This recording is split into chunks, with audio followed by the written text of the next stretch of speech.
Hi, I am R.S. Tiwari. Today I am going to talk on significance of data structures. Friends, since the arrival of human being on this planet, he has been in the quest of conquering the nature. In our day-to-day life, even today we find that he has to solve lot of problems. In domestic situation or in workplace situation, everywhere, in every activities, he has to solve problems and enhance his standard of living. In fact, he has been solving variety of problems since thousands of years. In the old days, he used to use mathematics as important tool. But today, he has a very powerful tool which we call as computer. Before we go into the details of computer, let us try to compare computer science and mathematics.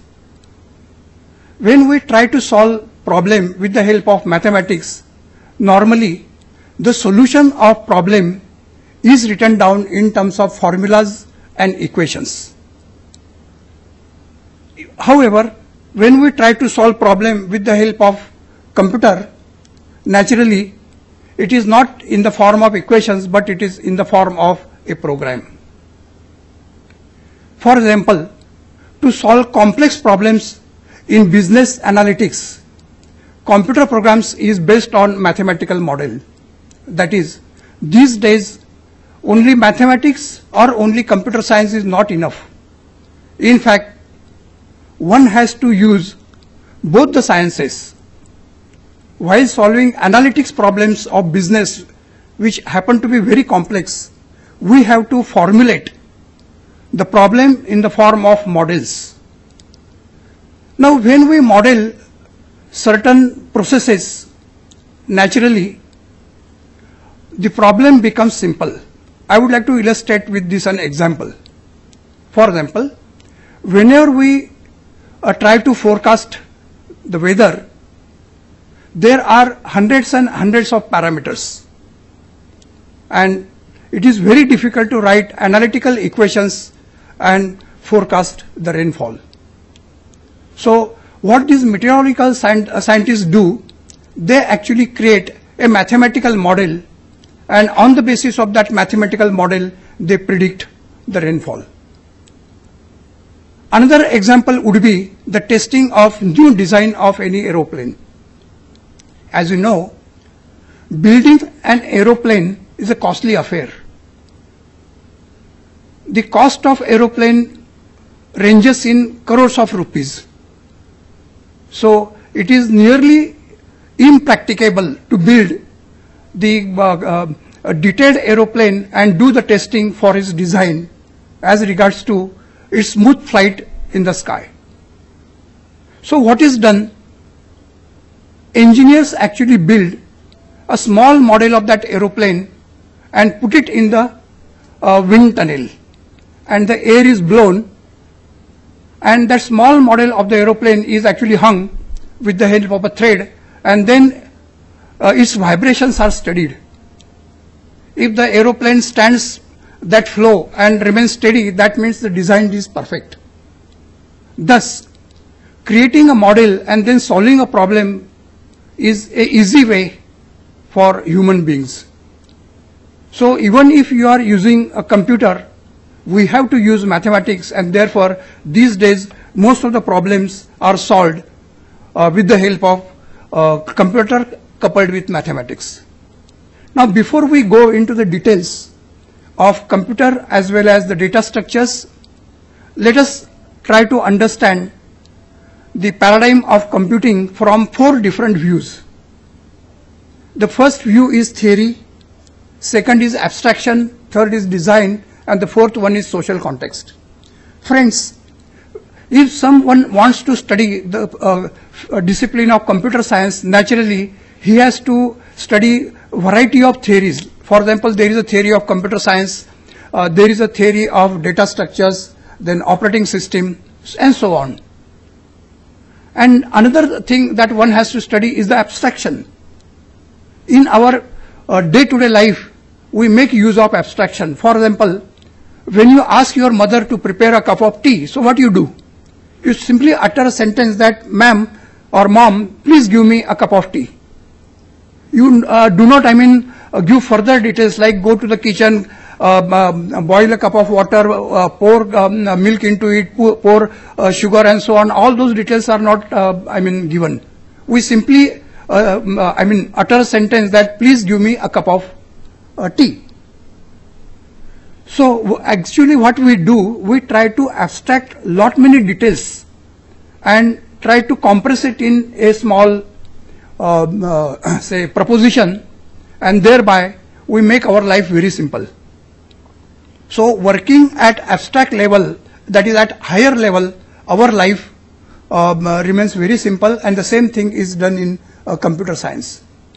So students should gain this ability to abstract a variety of concepts found in computer science. The third point of view or a paradigm is the design.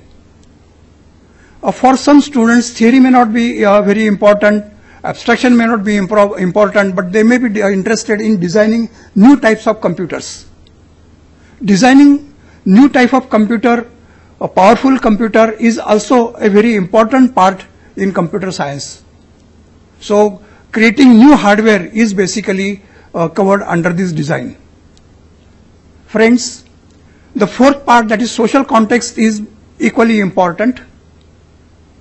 If there is no society, there is no country, no city, no family, nothing, you cannot do anything with just a computer in your lab.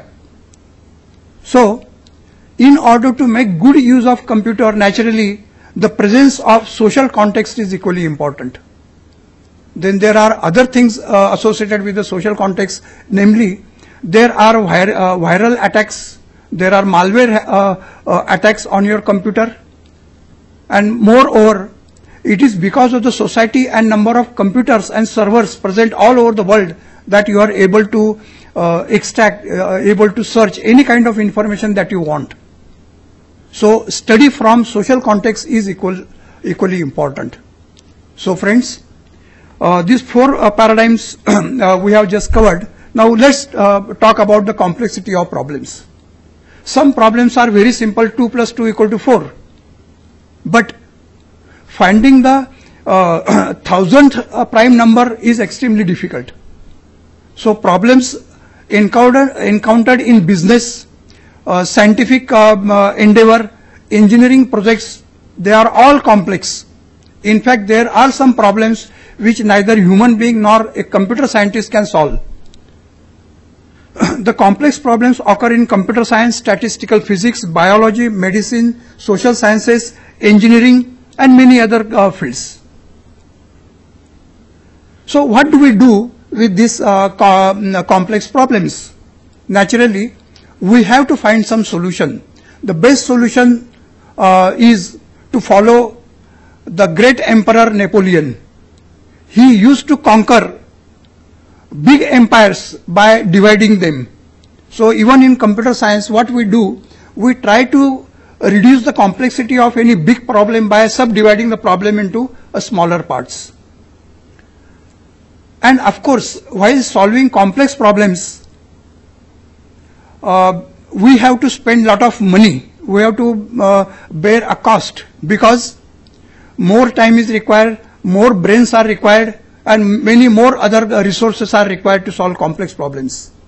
And therefore, our best effort should be directed towards reducing the cost of solving problems. Now, anything that you can anything that you can control and you can reduce, or you can do with it only if you are able to measure it. Even in management, if you want to control something, if you want to make progress, you should be able to measure each and every process. So in complexity also, we should be able to measure the complexity of the processing. Now there are various resources whose cost needs to be reduced. So measurement of complexity amounts to measuring the time required for processing, the memory storage, the program, that is the source code length, and of course the communication. Now before we go into further details about measurement of complexity and its reduction, let us try to understand a simple notion of algorithm. Now algorithm is nothing but a set of finite instructions. Of course, algorithm is not a complete program. Algorithm is just a guideline. It is just a set of instructions written at very higher level in maybe in English like language, which is called as pseudocode, or it can be given in terms of a flowchart. So algorithm is basically a procedure to solve a problem. Of course, at the end you have to convert this algorithm into a program, into a list of instructions which computer can understand. Friends, mind that the language that we speak is not understood by the computer. Computer only understands its native language, namely programming language, or we can say the very basic language, which is nothing but the machine language.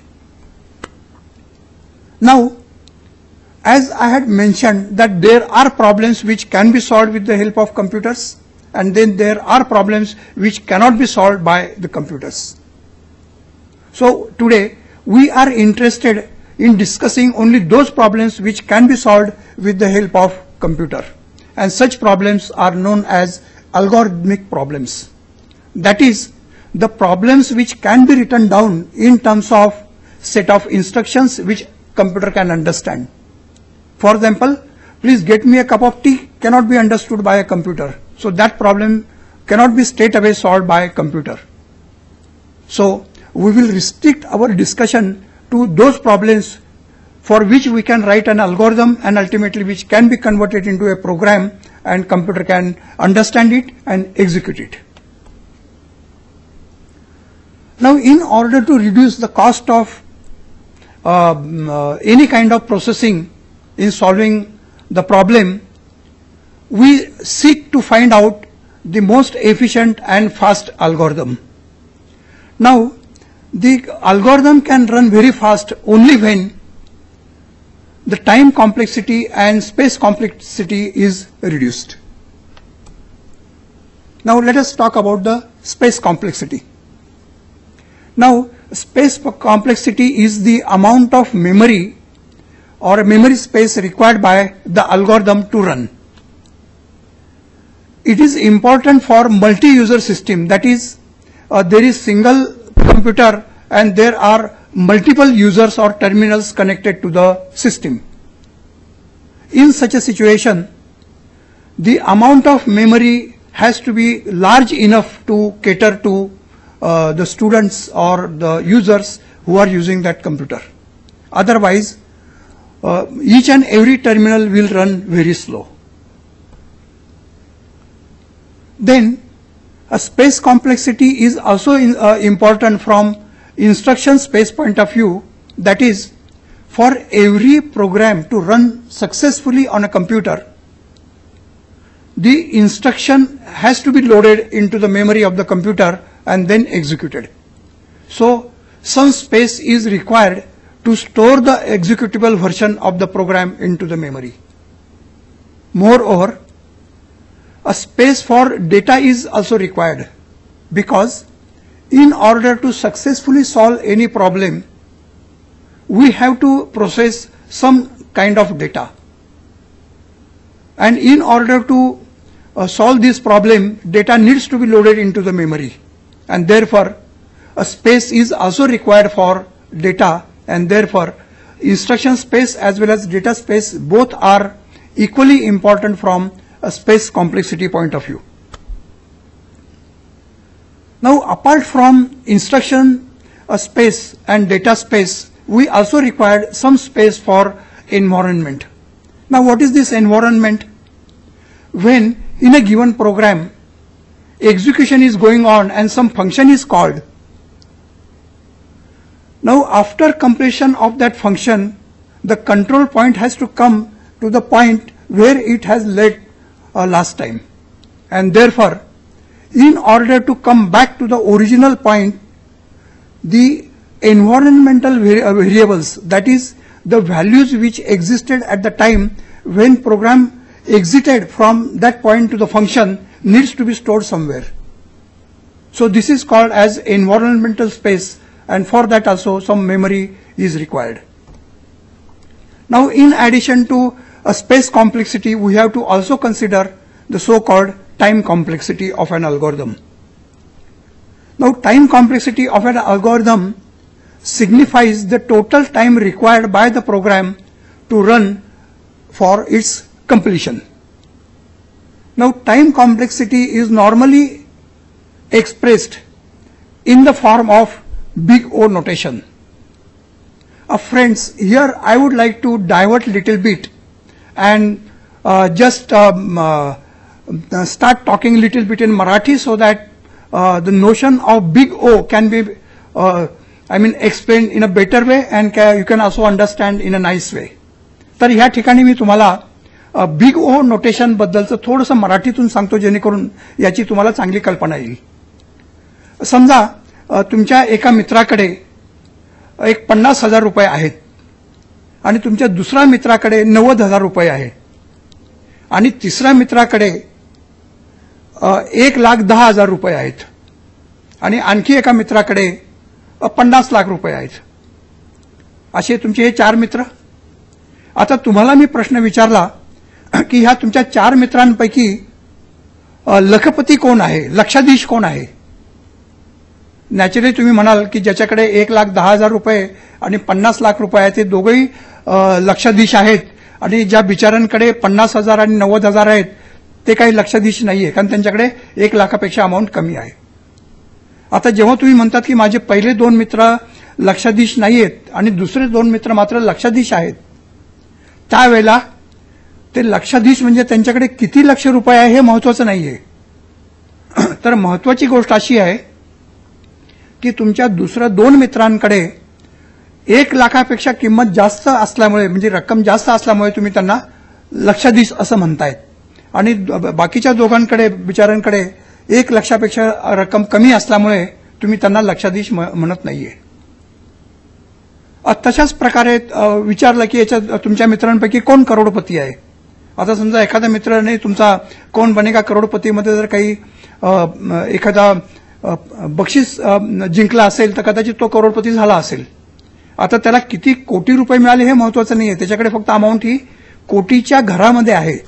So order of magnitude is important.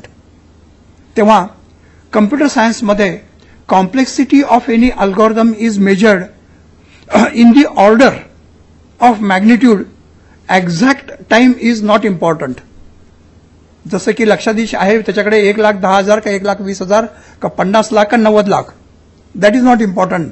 लाखाच्या घरात आहे हे महत्वाचं आहे. तसं big ओ notation हे तुम्हाला order of merit, order of magnitude दाखवतं की टाइम कॉम्प्लेक्सिटीची ऑर्डर काय, whether it is proportional to n or n square or log n or n log n. In short, ती तुमच्याकडे जे इनपुट व्हॅल्यूज आहेत त्याच्या प्रोपोर्शनेटमध्ये आहे का त्याच्या वर्गाच्या की लॉग एनच्या वगैरे वगैरे. So order of magnitude is important. तर अशी ही ती टाइम कॉम्प्लेक्सिटी मोजली जाते. आणि ही जी कॉम्प्लेक्सिटी आहे म्हणजे स्पेस कॉम्प्लेक्सिटी आणि टाइम कॉम्प्लेक्सिटी ह्या दोन्ही आपल्याला कमी करायच्या आहे, जेणेकरून त्या प्रॉब्लेम सॉल्व्हिंगचा जो खर्च आहे तो आपल्याला कमी करता येईल. आणि जेवढा आपण प्रॉब्लेम सॉल्व्हिंगचा खर्च कमी करू तेवढं आपल्याला सॉफ्टवेअरची किंमत कमी करता येईल आणि त्याचा उपयोग हा जास्तीत जास्त लोकांपर्यंत नेता येईल. आज तुम्ही बघतायत की मार्केटमध्ये बरेचसे सॉफ्टवेअरची किंमत ही 3-3, 4-4 लाखापर्यंत आहे आणि त्यामुळे सामान्य लोकांपर्यंत संगणक आणि सॉफ्टवेअर हे पोहोचत नाहीये. तर त्याकरता आपल्याला प्रॉब्लेम सॉल्व्हिंग करता येणारा जो खर्च आहे तो कमी करावा लागेल आणि त्यासाठी त्याची कॉम्प्लेक्सिटी कमी करायला पाहिजे. तर आत्ताच थोड्या वेळापूर्वी जे मी म्हणालो की complexity can be manage bye adopting 2 important notions, namely breakdown and abstraction. तर ब्रेकडाऊनच्या बाबतीमध्ये आपण असं म्हणालो की जर एखादा मोठा जर आपल्याला प्रॉब्लेम दिलेला असेल तर तो प्रॉब्लेम आपल्याला एकदम सॉल्व्ह करणं अवघड आहे. आता उदाहरणार्थ एक सिंपल उदाहरण तुम्हाला सांगतो की एक मोठा बिल्डर आहे आणि त्याला एक मोठी कॉलनी बांधायची आहे. तर तो त्या कॉलनीमध्ये समजा त्याला 10 बंगले बांधायचे आहेत. तो 10च्या 10 बंगल्यांचं काम काय एका वेळेला सुरू करत नाही. तो पहिल्यांदा एक बंगला बांधतो, तोपर्यंत दुसऱ्या बंगल्याचं कदाचित फाउंडेशनचं काम चाललेलं असतं. तर असं तो टप्प्याटप्प्याने सगळं काम करत असतो. तर त्या ठिकाणी देखील तो दिलेला मोठा जो प्रॉब्लेम असतो तो छोट्या प्रॉब्लेममध्ये डिवाइड करतो आणि छोटे छोटे प्रॉब्लेम तो पुढे सोडवायचा प्रयत्न करतो. The same thing we try to do in computer science. Whenever a complex and big problem is given, we try to break it down into smaller modules, and for every smaller module, we find a solution, and by combining or by integrating the solutions of all these modules, we ultimately solve the big problem. So breakdown is one procedure. Another procedure is that of abstraction. आता उदाहरणार्थ आपण एक मोठा programme लिहिला आणि त्या प्रोग्राममध्ये let us say you want to find out the area of polygons. Now polygon can be a triangle, can be a quadrilateral, can be pentagon, or could be hexagon for that matter. I mean polygon with any side. आता यांची आपल्याला area काढायची तर प्रत्येक पॉलिगॉनसाठी आपण वेगवेगळे जर instruction लिहित बसलो तर कदाचित त्याच्यामध्ये जास्त वेळ जाईल. So what we try to do, we actually write a single function. Let us call that function as polygon area. तर पॉलिगॉन एरिया नावाचं आपण एक फंक्शन लिहिणार आणि त्या फंक्शनच्या आतमध्ये पॉलिगॉनची एरिया कशी काढायची याचा कोड लिहून काढणार आणि त्या फंक्शनला आपण पॉलिगॉनचे नंबर ऑफ साइड्स किती आहे ते देणार आणि साइडची साईज काय लेंथ किती आहे ती देणार. So you simply call that function by sending it the value of length of that side of the polygon as well as number of sides in the polygon, and you get the answer. So basically we are trying to hide the details of implementation of that procedure, and we call that procedure by a single name, say polygon area. And for that matter बऱ्याचशा programming languages मध्ये आजकाल mathematical procedures are already given as inbuilt functions. If you want to find out the sine of 30 degree, there is a ready-made function called as sine. So you write sine into bracket simply 30 and you get the value for that 30 degrees. So how does it happen? It happens because the developer of the language has actually created that library, and within that library there is a big code of finding out the sine theta. But as a user, I have an abstraction. I have to simply call that function and get the value. So this is how we use the concept of abstraction and breakdown to simplify the given big problem. Friends, Computer Science Accreditation Board of USA has actually identified 4 important subject areas of computer science. The first area is algorithms and data structures. Mind that I have deliberately emphasized the data structure. Then second subject is the programming languages. Third one is the architecture. And the fourth one is software methodology and engineering. Now, this algorithm and data structure is important because to solve any problem you have to have a procedure. And in order to write that procedure we use algorithm, and ultimately algorithm is converted into a computer program. And of course for writing the program we require some language. So programming language is important. Then architecture. In order to design a new computer system, you have to study the organization or architecture of any computer. Similarly, software methodology and engineering is very important. Now methodology is important because, like building a house, you cannot simply rush to your say plot and start digging the soil and start building the house. What you have to actually do, give your specifications of your house to the architect, who listens to you very carefully, and then he will actually draw a plan on paper. Then he will put all the details. There would be the details of your kitchen, there would be details of your bedroom, there will be details of your drawing room, and so on. So with all those details, you have to go to the contractor, and then contractor will actually execute that plan and build the house. So some kind of methodology is to be followed. Friends, even in computer science, while developing or while solving any program, you have to follow some methodology, and these days that methodology is known as software engineering. So for any student who wants to pursue this discipline of computer science has to study the software engineering part, and therefore these 4 subjects, algorithms and data structures, programming languages, architecture, software methodology and engineering, are very important. And as I have emphasized, data structures is very, very important. I am coming to that point shortly, but let me add few more subjects which are very important for computer science. Those subjects are artificial intelligence, computer networking and communication, database systems, parallel computing. Now, artificial intelligence is a very modern branch of computer science where people try to solve those problems which, somehow resemble the way human being reasons. So these types of problems are require more of intelligence. For example, identification, face recognition is an AI problem. Then there are subjects like computer networking and communication. These days, computer networking has become extremely important. As we know that lot of material, lot of content is available on the internet, and net has been possible only because of computer networking and of course communication. So I need not say much about that. Let's go to database. Now in our daily life, through variety of activities performed by human beings, that is, in every activity there is a transaction. उदाहरणार्थ आपण भाजी घ्यायला जेव्हा जातो तर भाजी विकत घेतो त्यावेळेला आपण काही पैसे देतो, त्याच्यातून त्या भाजीचा हिशोब करून तुम्हाला पैसे काही परत मिळतात. So that is a transaction.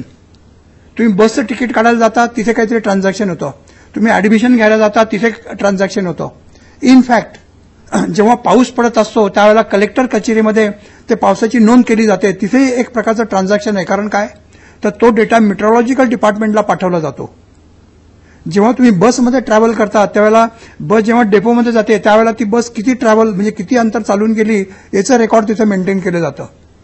तर अशा प्रकारे आपल्या दैनंदिन जीवनामध्ये जी काही इन्फॉर्मेशन तयार होत असे, जो काही डेटा निर्माण होतो, तो सगळा डेटा आपल्याला व्यवस्थितपणे डेटाबेसमध्ये स्टोअर केल्याशिवाय त्याच्यावरती प्रोसेसिंग करता येणार नाही, आणि प्रोसेसिंग केल्याशिवाय आपल्याला महत्वाचे डिसिजन घेता येणार नाही. इव्हन घरामध्ये आपण बघतो की जोपर्यंत आपण माहिती व्यवस्थित सांभाळून ठेवत नाही तोपर्यंत आपल्याला कोणताही निर्णय घेता येत नाही. इनफॅक्ट बऱ्याच वेळेला असं होतं की एखाद्या महत्वाच्या कामाला आपण निघतो आणि त्याच वेळेला एका कागदावर लिहून ठेवलेली माहिती हरवते आणि तो कागदच काही केला सापडत नाही. तर अशा प्रकारचं जर आपण इन्फॉर्मेशन किंवा डेटाचं मॅनेजमेंट बिझनेस आणि इंडस्ट्रीमध्ये केलं तर कदाचित त्यांना मोठमोठे निर्णय घेता येणं फार अवघड आहे. तेव्हा database management system, that is the science of storing, retrieving and distributing, हे अत्यंत महत्वाचा विषय आहे आणि त्यामुळे तो त्याचा उल्लेख या ठिकाणी झालेला आहे. Parallel computing.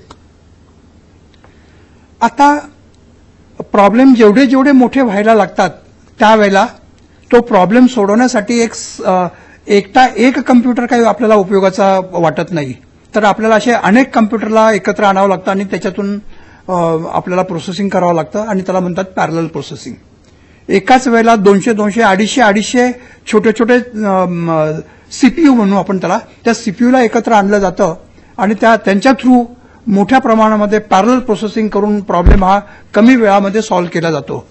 तुम्हाला एक आनंदाची गोष्ट अशी सांगावी लागते की जेव्हा आपण अमेरिकेकडे एक सुपर कम्प्युटर मागितला आणि आपण त्यांना कारण सांगितलं की आम्हाला जे वेदर फोरकास्टिंग करावं लागतं, हवामानाचं भविष्य वर्तवावं लागतं, हवामान अंदाज आपल्याला द्यावा लागतो, तर त्याच्यामध्ये नंबर ऑफ पॅरामीटर्स खूप आहेत आणि त्याचं प्रोसेसिंग करायला आपल्याला सध्याचे जे संगणक आहे ते कमी पडत आहेत, त्यांची ताकद कमी पडत आहे, म्हणून आम्हाला सुपर कम्प्युटर द्या. तर अमेरिकेने ते नाकारलं आणि आपल्याला कोणताही सुपर कम्प्युटर देण्यास नकार दिला. अर्थात त्याच्यामागे त्यांची भूमिका अशी होती की कदाचित भारताला जर आपण सुपर कम्प्युटर दिला तर ते कदाचित त्याचा उपयोग न्यूक्लिअरचं सिम्युलेशन करण्यासाठी वापरतील आणि अणुशक्तीच्या संदर्भामध्ये भारत फार पुढे निघून जाईल. पण आपण काही घाबरलो नाही आणि महत्वाचं म्हणजे भारताने स्वतःचा परम कम्प्युटर हा सुपर कम्प्युटर निर्माण केला आणि आज आपण त्याच्यामध्ये स्वावलंबी झालेलो आहोत. ही फार महत्वाची गोष्ट आहे. तर that is how the parallel computing is equally important. Then distributed computing. बऱ्याच वेळेला जी संगणकावरती आपल्याला प्रोसेसिंग करावं लागतं तर ती प्रोसेसिंग एकाच ठिकाणी करून चालत नाही. ज्या मोठमोठ्या कंपन्या असतात त्या कंपन्यांच्या अनेक शाखा असतात.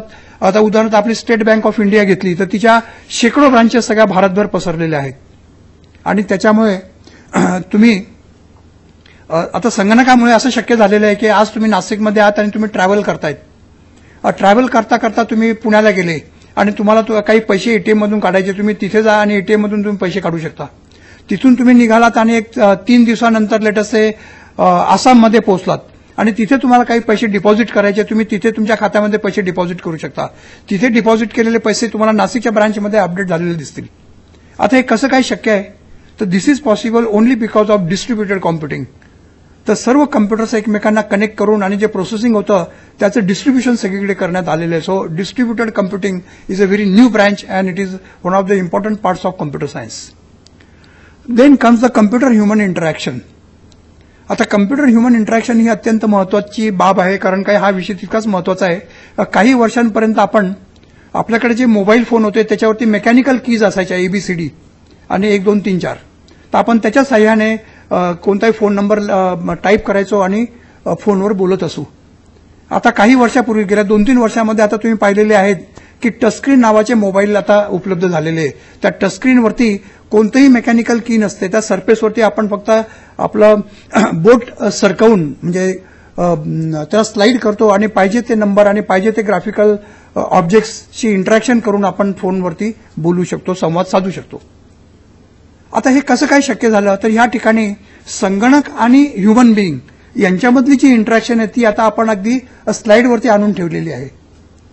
तर अशा प्रकारे संगणकाशी इंटरॅक्शन करताना फक्त माऊस आणि कीबोर्ड याचाच वापर केला पाहिजे असं नाहीये. आता नवीन नवीन त्याचे मार्ग येत आहेत आणि याच्यामध्ये माणूस आणि कम्प्युटर, ह्युमन अँड कम्प्युटर यांच्यामधली इंटरॅक्शन मोठ्या प्रमाणामध्ये चांगल्या पद्धतीने करण्याचा प्रयत्न करण्यात येत आहे. आणि काहीच दिवसामध्ये आता कदाचित आपल्याला असे संगणक बघायला मिळतील की ज्याच्यामध्ये तुम्हाला इव्हन त्या संगणकाच्या कोणत्याही सरफेसला टच करायची गरज नाहीये. हवेमध्येच तुम्ही जेस्चर करा. जसं आपण म्हणतो ना, इकडे जा, उजवीकडे जा, डावीकडे जा, मला 1 रुपया पाहिजे, 2 रुपये पाहिजे, असे तुम्ही जेस्चर केले की संगणक ते अंडरस्टँड करायला लागेल, संगणकाला ते सगळं कळायला लागेल. तर अशा प्रकारे याच्यामध्ये एक डेव्हलपमेंट होत आहे आणि ते क्षेत्र म्हणजे computer human interaction. Computer graphics. आता कम्प्युटर ग्राफिक्सबद्दल फार बोलायला नको. आता आपण ज्या वेळेला नवीन चित्रपट बघतो तर त्याच्यामध्ये आपल्याला अनेक नवीन नवीन काही इफेक्ट्स बघायला मिळतात आणि हे सर्व इफेक्ट्स ह्या कम्प्युटर ग्राफिक्समुळेच फक्त शक्य झालेले आहेत. आणि इनफॅक्ट आता काही चित्रपट तर हे पूर्णपणे संगणकावरती निर्माण केले जातात. इनफॅक्ट संगणकाच्या साह्याने तयार केलेले चित्रपट हे कधी कधी जास्त प्रभावी असतात. ज्युरासिक पार्क सारखा जो चित्रपट होता की ज्याच्यामध्ये डायनासॉर दाखवण्यात आलेला होता. तर आज आपल्याला माहित आहे की डायनासॉर हा जगामध्ये अस्तित्वात नाही, परंतु तो चित्रपट बघून जेव्हा आपण बाहेर येतो त्यावेळेला आपलं मन सुन्न होऊन जातं. आपल्याला असं वाटतं की जणू काही आपण खरोखर डायनासॉरच्या एका मोठ्या जंगलामध्ये जाऊन आलो, तिथे अनेक डायनासॉर आपण पाहिले वगैरे वगैरे. तेव्हा संगणक आणि कम्प्युटर ग्राफिक्स याचा छानपैकी मिलाप करून आपल्याला नवीन नवीन अनुभव देण्यासाठी त्याचा उपयोग होत आहे.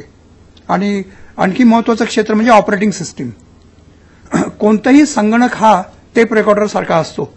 जोपर्यंत तुम्ही त्या टेप रेकॉर्डरमध्ये कॅसेट टाकत नाही तोपर्यंत त्याच्यातून गाणं तुम्हाला ऐकू येत नाही. तसाच तुम्ही ज्यावेळेला संगणक नव्याने विकत आणता घरामध्ये तर जोपर्यंत तुम्ही त्याच्यामध्ये ऑपरेटिंग सिस्टीम टाकत नाही तोपर्यंत संगणकाला स्वतःचं ज्ञान नसतं. संगणक हे फक्त हार्डवेअर आहे, फक्त ते मशीन आहे, त्याला स्वतःची बुद्धिमत्ता नाहीये. तर ही बुद्धिमत्ता त्याला तेव्हाच प्राप्त होते की ज्या वेळेला त्याच्यामध्ये आपण ऑपरेटिंग सिस्टीम टाकतो. तर सध्या 3 महत्वाच्या ऑपरेटिंग सिस्टीम आहे. एक आहे विंडोज आहे, युनिक्स किंवा त्याला आपण लिनक्स म्हणूया, आणि मॅकिनतोश. तर त्यातली विंडोज सध्या आपण भारतामध्ये मोठ्या प्रमाणामध्ये वापरत आहोत. तेव्हा ही ऑपरेटिंग सिस्टीम म्हणजे विंडोज जोपर्यंत तुम्ही तुमच्या संगणकामध्ये इन्स्टॉल करत नाहीत तोपर्यंत संगणक कोणतंही काम करत नाही किंवा त्याला कोणत्याही प्रकारचा इंटेलिजन्स प्राप्त होत नाही. पण एकदा तुम्ही विंडोज लोड केला की त्याला तो इंटेलिजन्स प्राप्त होतो. तर अशा प्रकारे ऑपरेटिंग सिस्टीमचा अभ्यास करणं हे अत्यंत गरजेचं आहे.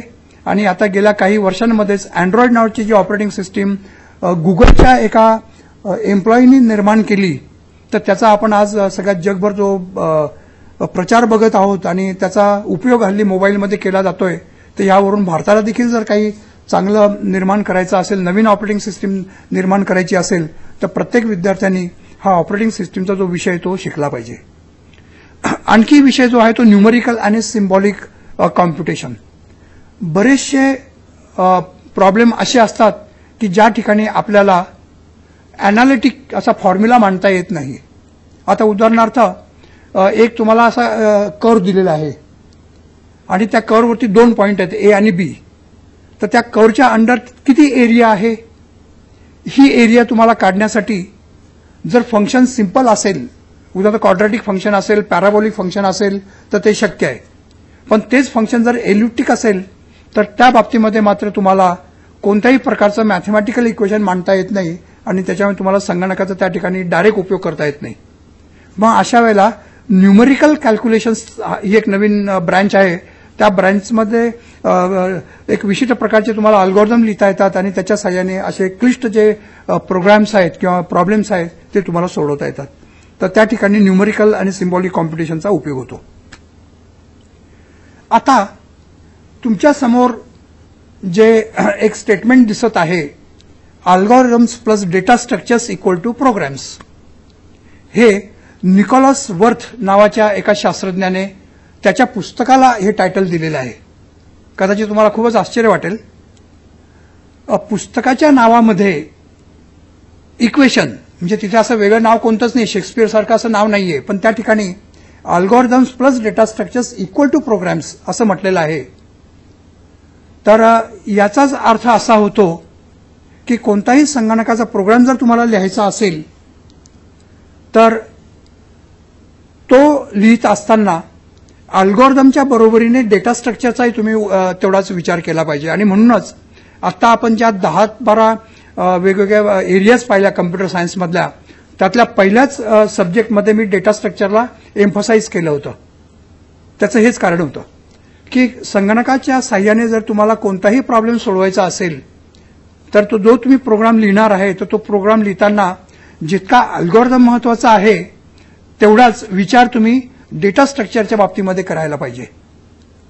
आणि म्हणूनच निकोलस वर्थ या सायंटिस्टने त्याच्या पुस्तकाचं नाव अल्गोरिदम्स प्लस डेटा स्ट्रक्चर्स असं ठेवलेलं आहे. आता थोड्याच वेळापूर्वी मी जो उल्लेख केला की ॲब्स्ट्रॅक्शन हे आपल्याला बऱ्याच वेळेला करावं लागतं. तर आपण जेव्हा एखादी प्रोसिजर लिहितो, कोणती असू द्या प्रोसिजर, ही तुमची अगदी मसाला डोसा तयार करण्याची प्रोसिजर असू द्या किंवा एखाद्या बिझनेस अनालिसिसमध्ये तुम्हाला प्रिडिक्टिव्ह फोरकास्टिंग काहीतरी करायचं आहे त्याचा प्रोग्राम असू द्या, ह्या सर्वांच्या बाबतीमध्ये असं लक्षात येतं की ज्या ज्या वेळेला काही गोष्टी सारख्या सारख्या रिपीट होतात, मग तितक्या वेळा तेवढे तुम्हाला इन्स्ट्रक्शन लिहायची गरज नाहीये. त्या सर्व इन्स्ट्रक्शनचा एक सेट तयार करा आणि त्याचं एक फंक्शन बनवा आणि त्या फंक्शनच्या आतमध्ये त्यांना टाकून द्या. आणि प्रत्येक वेळेला तुम्हाला ते कॅल्क्युलेशन करण्याची वेळ आली की तुम्ही फक्त ते फंक्शन कॉल करा. त्याला आपण म्हणतो प्रोसिजरल ॲब्स्ट्रॅक्शन. तर जसं प्रोसिजर आणि अल्गोरिदमचा विचार आपण इतका वेळ केला तसा आता डेटाबद्दलचा विचार करण्याची वेळ आलेली आहे. आणि म्हणून मग हे डेटाचा विचार करण्यापूर्वी आपण डेटा ॲब्स्ट्रॅक्शनचा विचार करूया. मित्रहो, संगणक हा फक्त 0 आणि 1 याच्यावरच प्रोसेसिंग करू शकतो. थोडक्यात आपण संगणकाशी जेव्हा इंटरॅक्शन करतो तेव्हा संगणकाच्या हार्ड डिस्कवर जी माहिती लिहिली जाते ती सर्व माहिती 0 आणि 1च्या भाषेमध्ये असते. So everything that is processed by a computer and stored onto the hard disk ultimately gets converted into 0 and 1. So it's just a binary system. Unfortunately, human being is not that conversant with binary system, and we find it very difficult to talk in terms of binary system.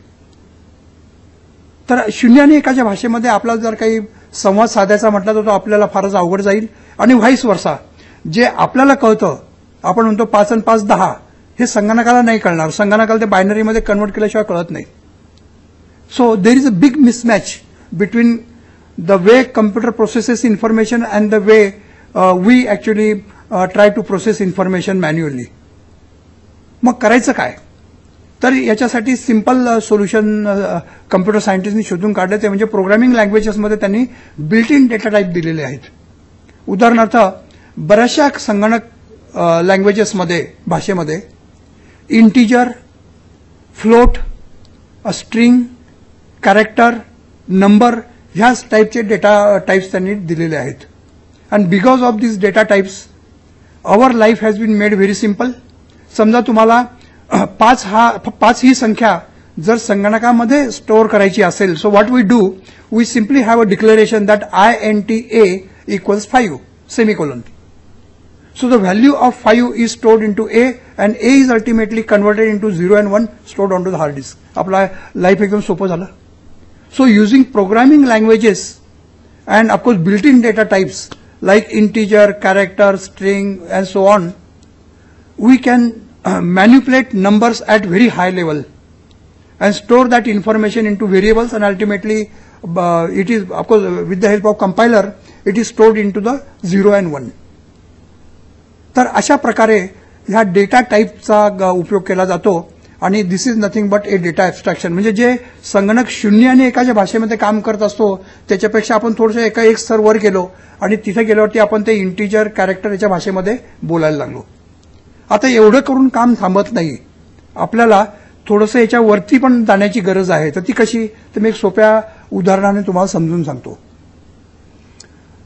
समजा आपण नवीन गावाला गेलो आणि आपल्या मित्राचं घर शोधतोय. कोणीतरी सांगितलं की तुम्ही अमुक अमुक गल्लीतून जा, तिथून थोडंसं उजवीकडे वळा आणि आणखी थोडं पुढे जा, तिथे तुम्हाला घर सापडेल. आता आपण मार्ग शोधत शोधत निघालेलो आहोत. मार्ग शोधता शोधता आपण अशा एका सिच्युएशनला येऊन जातो की तिथे एक भिंत येते आणि भिंतीच्या पलीकडे रस्ता गेलेला रस्ता तिथे थांबतो. मग आपल्या लक्षात येतं की आपण रस्ता चुकलोय. अशा वेळेला आपण काय करतो की पुन्हा थोडंसं मागे येतो, मग जिथे दुसरा रस्ता दिसतो तिकडे जाण्याचा प्रयत्न करतो. आता आपण जेव्हा मागे येतो तर मागे येताना आपल्याला माहीत असतं, म्हणजे आपल्याला थोडंसं आठवतं, रे आपण ह्या मार्गाने पुढे गेलो होतो, आपण त्या मार्गाने परत थोडं मागे येतो आणि परत दुसरीकडे जाण्याचा प्रयत्न करतो. तिथेही समजा रस्ता नाही सापडला, परत थोडं थोडं मागे येतो. तर हे जे आपण ट्रायल अँड एरर करत असतो, तर ह्या प्रकारची ट्रायल अँड एरर आपल्याला समजा संगणकामध्ये करण्याची वेळ आली. Suppose you are playing some game. एक म्हातारीचं घर आपण समजा संगणकावरती प्ले करत असू, तर अशा वेळेला तुम्ही प्रोग्राम कसा लिहिणार? तर अशा वेळेला तुम्हाला प्रोग्राम लिहिण्यासाठी खूप कष्ट घ्यावे लागतील. त्याचं कारण असं आहे की प्रत्येक मुवमेंटला तुम्ही पुढे पुढे जात असताना जिथे कुठे डेड एंड येईल तिथून तुम्हाला परत मागे यायचं आहे. बरं, संगणकाला स्वतःची बुद्धी नसते, मग तुम्हाला तुमच्या प्रोग्राममध्ये असं काही लिहून ठेवावं लागेल की मागचा डेटा काय होता तो लक्षात घ्यावा लागेल, मग तो मागे येणार. मग तिथून आणखी मागे जायचं असेल तर परत तुम्हाला मागे काय होतं हे त्याचं प्रोग्रामिंग करावं लागेल. तर अशा प्रकारे साधं म्हातारीचं घर म्हणजे जे कोड आहे ते सोडवण्याकरता जो प्रोग्राम तुम्हाला संगणकावर लिहावा लागेल तो खूप कॉम्प्लेक्स होऊन जाईल. पण आपण जर डेटाचं ॲब्स्ट्रॅक्शन केलं तर हाच प्रोग्राम किती सोपा होतो ते बघा. तर आपण अशी कल्पना करूया की स्टॅक नावाचा एक ॲब्स्ट्रॅक्ट डेटा टाईप आहे. जसा इंटिजर आहे, कॅरेक्टर आहे, स्ट्रिंग आहे, तसा स्टॅक नावाचा एक ॲब्स्ट्रॅक्ट डेटा स्ट्रक्चर आहे समजा. आता हा जो ॲब्स्ट्रॅक्ट डेटा स्ट्रक्चर आहे त्याच्यावरती 2च ऑपरेशन्स अवेलेबल आहे असं आपण धरूया.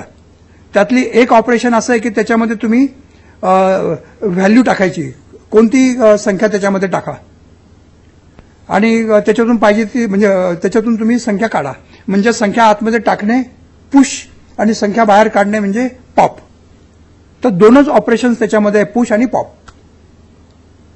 आता हे पुश आणि पॉप ऑपरेशन कसे चालतात, तर त्याच्यासाठी मी आणखी एक सोपं उदाहरण सांगतो की जेव्हा आई घरामध्ये स्वयंपाक करत असते आणि ती पोळ्या बनवते त्यावेळेला प्रत्येक पोळी शेकून झाली तव्यावर की घेते आणि डब्यात ठेवते. परत दुसरी पोळी झाली की ती त्याच्यावर ठेवते. अशा पद्धतीने पोळ्या एकावर एक अशा येत जातात. आणि समजा तेवढ्याच याच्या समजा चौथी पोळी डब्यामध्ये टाकली आणि तेवढ्यात कोणतरी जेवायला बसायला आलं तर ती कोणती पोळी वाढणार? नॅचरलची वरती तीच देणार. ती काय हातमध्ये खाली घालून खालची पोळी देणार नाही. तर ती 4 नंबरची पोळी घेणार आणि जो कोणी जेवायला बसला त्याला ती वाढणार. तेवढ्यात पुढची पोळी तयार झाली, ती पोळी परत ती डब्यामध्ये टाकणार. म्हणजे 5वी पोळी परत वर आली, 6वी पोळी वर आली आणि परत कोणतरी जेवायला बसलं किंवा कोणतरी आणखी एक पोळी मागितली ती वरची उचलून देणार. म्हणजे ह्या ठिकाणी ऑपरेशन कसं होत आहे की जी शेवटची पोळी असते तीच पहिल्यांदा बाहेर येते. म्हणजे लास्ट इन फर्स्ट आउट. म्हणजे जो डेटा तुम्ही त्या स्टॅकमध्ये टाकताय तो शेवटचा डेटा जो तुम्ही टाकलेला आहे तो शेवटचाच बाहेर येतो. आता हे जे ऍब्स्ट्रॅक्शन आहे मेमरीचं, तर ह्या ऍब्स्ट्रॅक्शनचा उपयोग जर आपण ते म्हातारीचं कोडं सोडवण्याकरता केलं तर आपलं लाईफ खूप सोपं होऊ शकतं. तुमचा जो प्रोग्राम आहे, जो अल्गोरिदम आहे, that can be made extremely simple.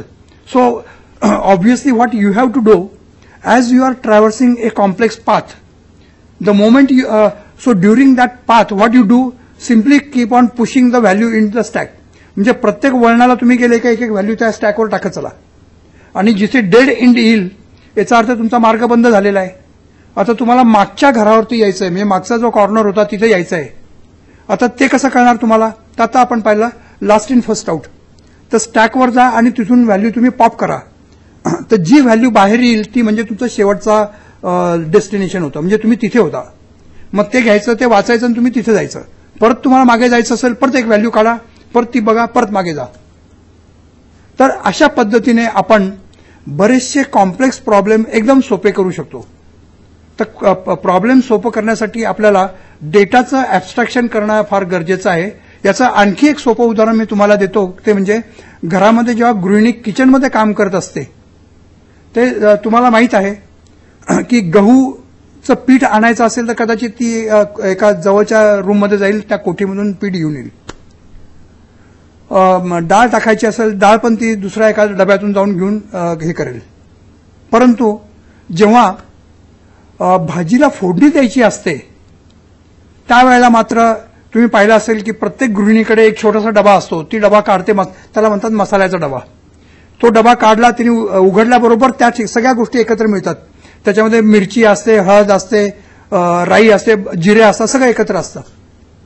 आता तिने तिची ती व्यवस्था छानपैकी करून ठेवलेली, कारण काय तिला माहिती आहे जेव्हा भाजीला फोडणी द्यायची असते त्यावेळेला बऱ्याच गोष्टी एकत्रपणे वापरायच्या असतात. तेव्हा प्रत्येक सुजान गृहिणी ही नेहमी एक मसाल्याचा डबा स्वतःचा तयार करते. ती असं करत नाही की मिरची वेगळ्या कुठेतरी डब्यामध्ये ठेवेल, मीठ आणखी कुठेतरी वेगळ्या ठिकाणी ठेवेल, जिरे काहीतरी, मग ते सारखी तिची धावपळ होईल. त्याच्यामुळे ती सगळ्या गोष्टी एकत्र ठेवते आणि thereby she makes her life very comfortable. तसं संगणकामध्ये ज्यावेळेला तुम्हाला कॉम्प्लेक्स प्रॉब्लेम सोडवायचा असतो त्यावेळेला अल्गोरिदमच्या बरोबरीने तुम्हाला डेटाचाही विचार करावा लागतो. You have to make the data structure as simple and as per your requirement as possible so that your programs can run very fast and efficiently.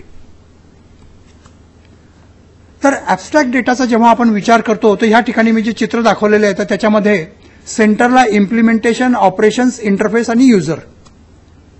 आता इंटरफेसची कन्सेप्ट सोपी होण्यासाठी मी तुम्हाला आणखी एक उदाहरण देतो. ते म्हणजे समजा तुम्हाला 4 व्हीलर चालवायची आहे किंवा 2 व्हीलर.